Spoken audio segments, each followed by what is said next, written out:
Alrighty everyone, welcome back to ARM's Global Testpunch here on the Nintendo Switch. I am your host, Brian. Welcome to Level N, and this is session, well, not session 2 in terms of the episodes, it's session 2 in terms of the weekend. So the way that ARMS works is that there were 2 weekends where you could play the Global Testpunch, and this is the second weekend.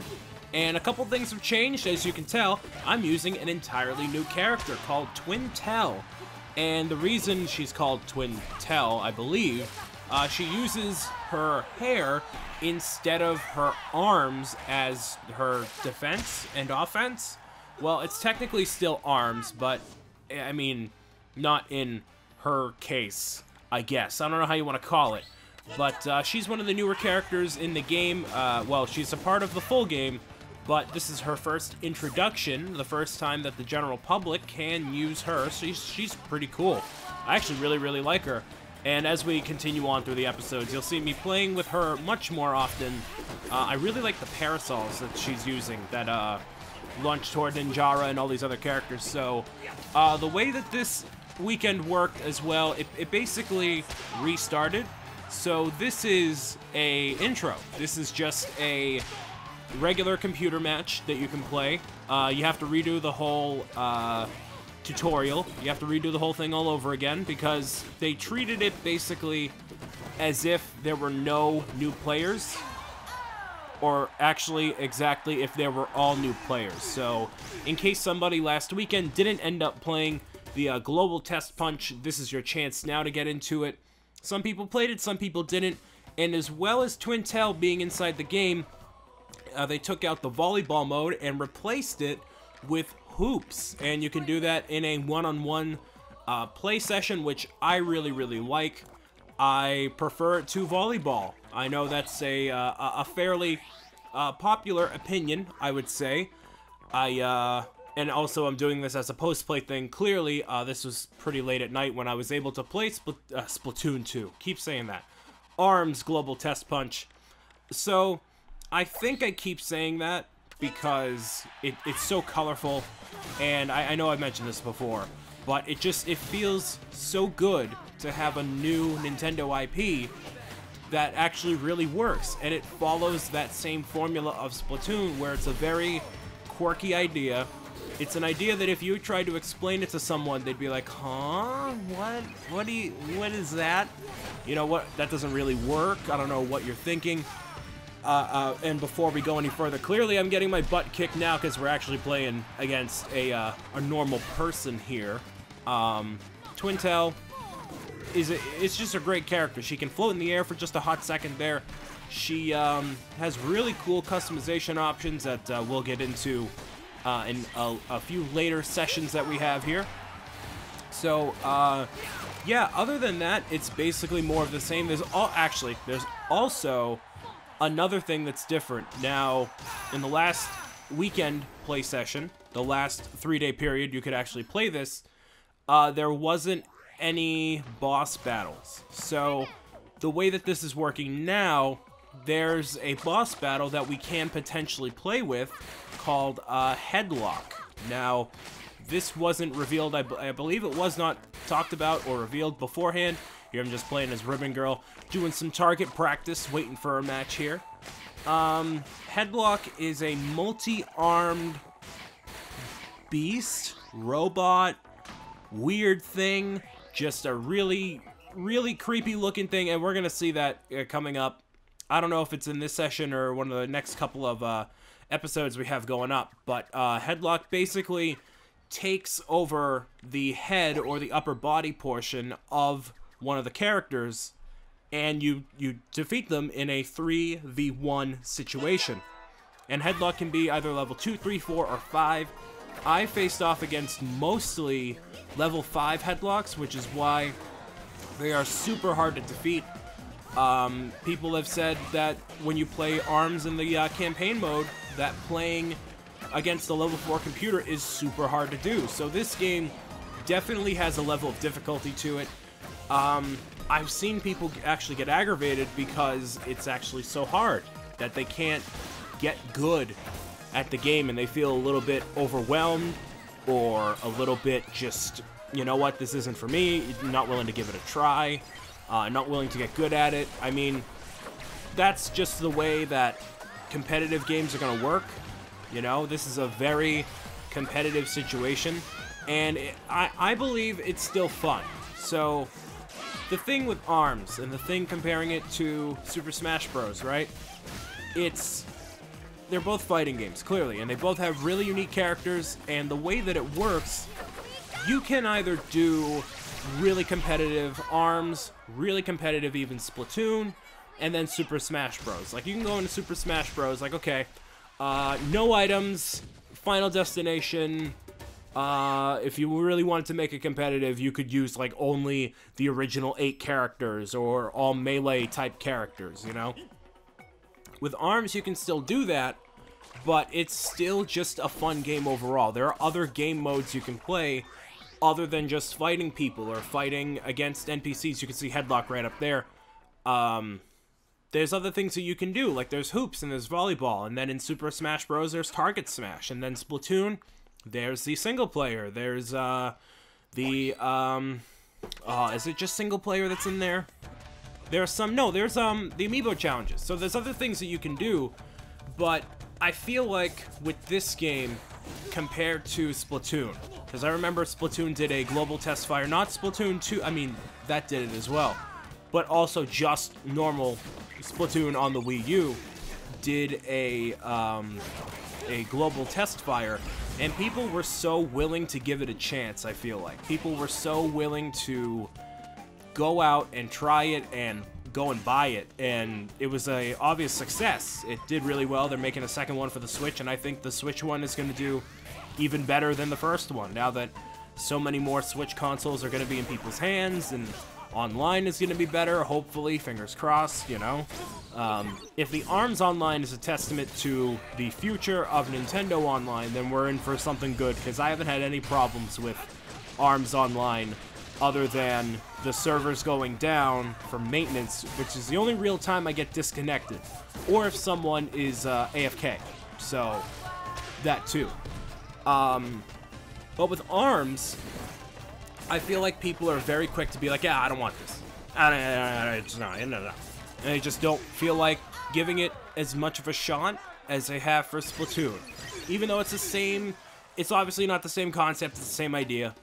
It's a new, colorful IP from Nintendo that they want to launch and have it be one of the main series on the Nintendo Switch. And it's a unique cast of characters. There's tons of unlocks, there's tons of competitive online.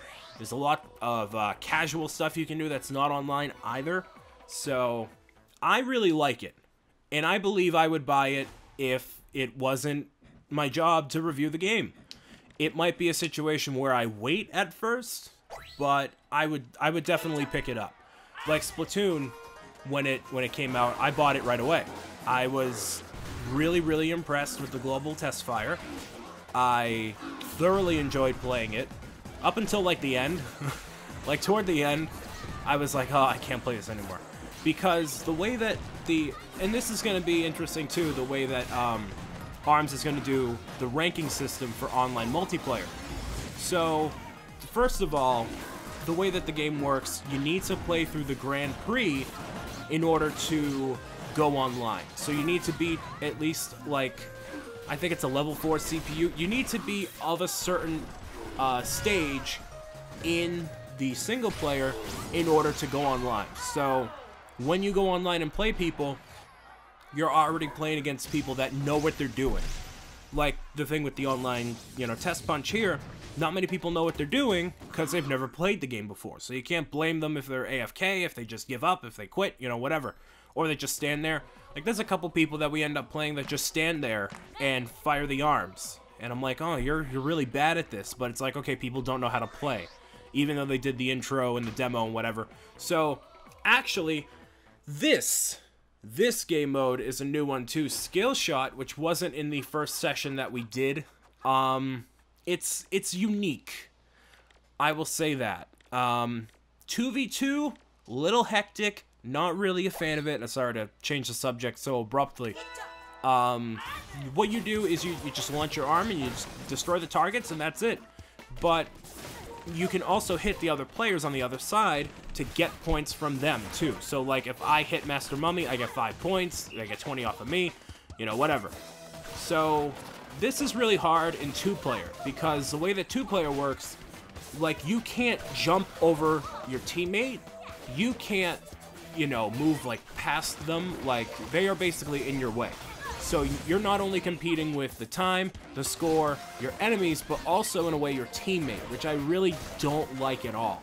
When you play 1v1, it's much better. It's like, okay, I can actually avoid whatever they're throwing at me. It's great. And the only way you can get, as far as I know, the only way you can get to the other side of your teammate is if someone from the other side of the opposing team throws you and they end up throwing you past your teammate. That to me is that's ridiculous. Why is that a thing, you know?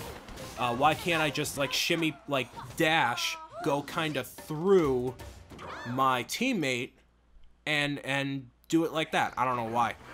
But anyways, so that's Skill Shot. We'll be playing a lot more of that over the course of these next few sessions. Lots of videos coming out for that stuff, so stay tuned for that. Yeah. Still have Twin Tail Mechanica. Mechanica's really slow. She's really, really slow. So, as I was saying before this whole long tangent here, yeah, Splatoon, it was a much... okay, so I've explained the ranking system for ARMS, kinda. You'll play it, and I don't know exactly how it's gonna progress. Like, obviously you beat people and you can, you know, spend the credits on arms and get better arms and stuff, but the way it worked in Splatoon, now Splatoon is a very multiplayer team-based thing. So in ARMS, you can play 1v1 all the time. So if you level down, presumably, when the full game comes out, whatever, when you play 1v1, you are in total control of your fate, right? You are not dependent on a teammate, you're not dependent on like another connection going out, it's just you and your opponent, and if your connection goes out or their connection, whatever. There's those two factors and those two factors alone. And your skill, obviously the skill. Now, Splatoon 2 and the first Splatoon, it's just, okay, so it's just so much easier for me to say Splatoon 2 than Splatoon. I don't know why. It's just embedded in my head. Maybe it's because Splatoon, the sequel to Splatoon will be that much better for me. I hope so. I hope I love it much, much more than I love the first one. Do I lose this? I win it. Ooh, I win this one. Cool. Okay, so the Splatoon is a very team-based multiplayer thing. So if you're competing against people, random people, and you don't have online chat, which the first Splatoon game did not. There were no online chat capabilities, nothing. So, don't know if that's coming to ARMS. I know it's coming to the Splatoon game coming out on the Switch, but there was no way for you to communicate with your teammates unless it was premeditated. You know, you go into it, you're on like Skype or on the phone or on Discord or something. Now, with they fixed that with Splatoon 2. They have a headset that you can get. The Switch has headset capabilities, whatever. But if, okay, reset. Let's talk words, Brian. Words. So you had a A, B, C, D, E, F. No, not A, B, C, D, E, F, G. H, I, J, K, L, M, N, O, P. No, you had a basically like a S, A, B, C, D ranking, right? And it was A+, B-, whatever. So if you were playing matches and you're doing really well, you were continuously doing well, you would keep going up and you would get more points, and it would just, you would level up quicker. And you would level up like to, it didn't mean anything. It clearly didn't mean anything at all. But the fact that you did level up, you would be placed with people of that same caliber. So let's say you're a C, you know, you have a C ranking, you're going to be placed with other people who have a C ranking. It's not going to be, you know, I'm super experienced, and then I have, you know, I'm playing against a bunch of noobs. But here's the thing, sometimes that would happen.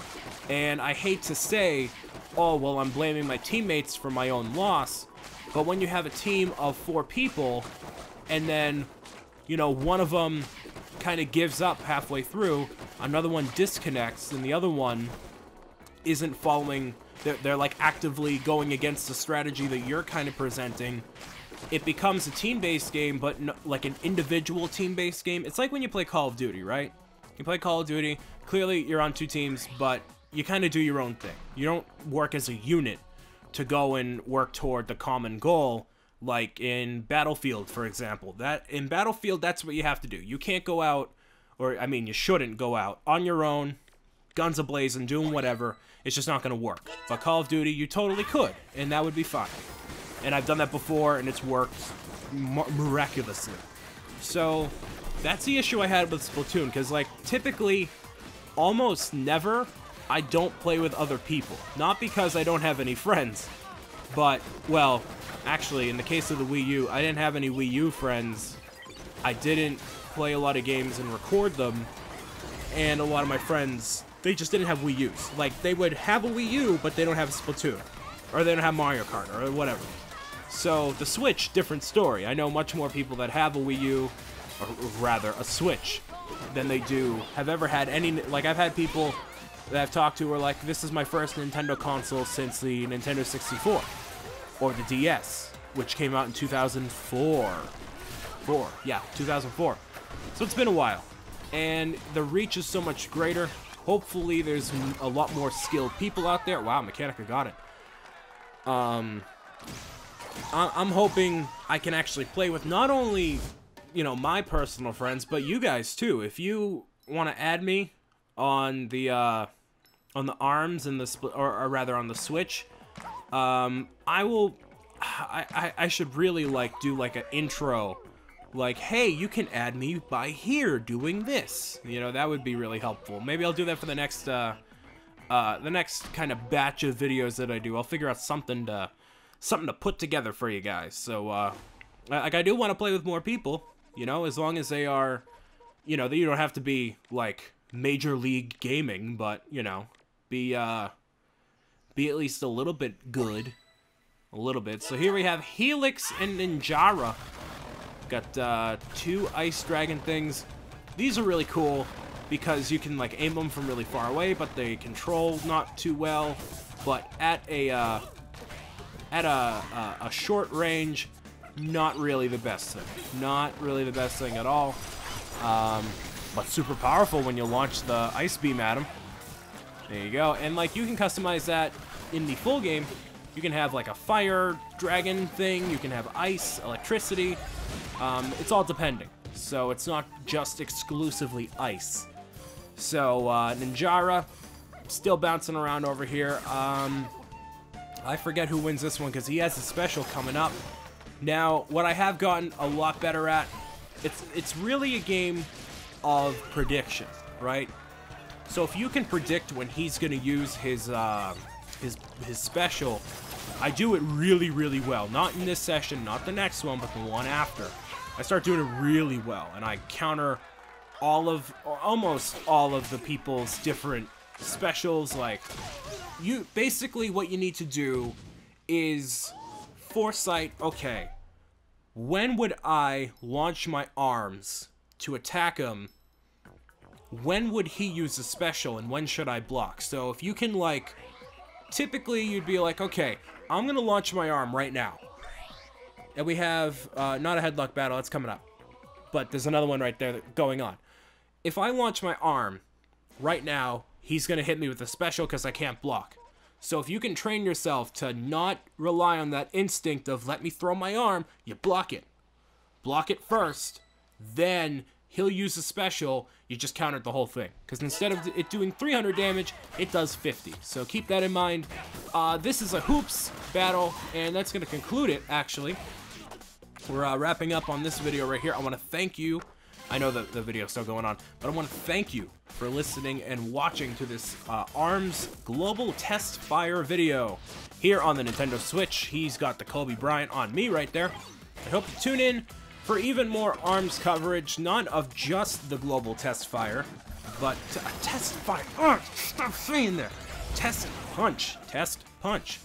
Hopefully you tune in for more of that. But I will be covering the full game when it comes out, so make sure you tune in for all that fun stuff as well. Come on, Helix. Get that 3. Nope, he's got 3 on me. And if you get to 10, it actually ends, so... Yep, there it is. Cool. Well, thank you for watching. Hope you have a great day. I will talk to you soon. See you later. Bye.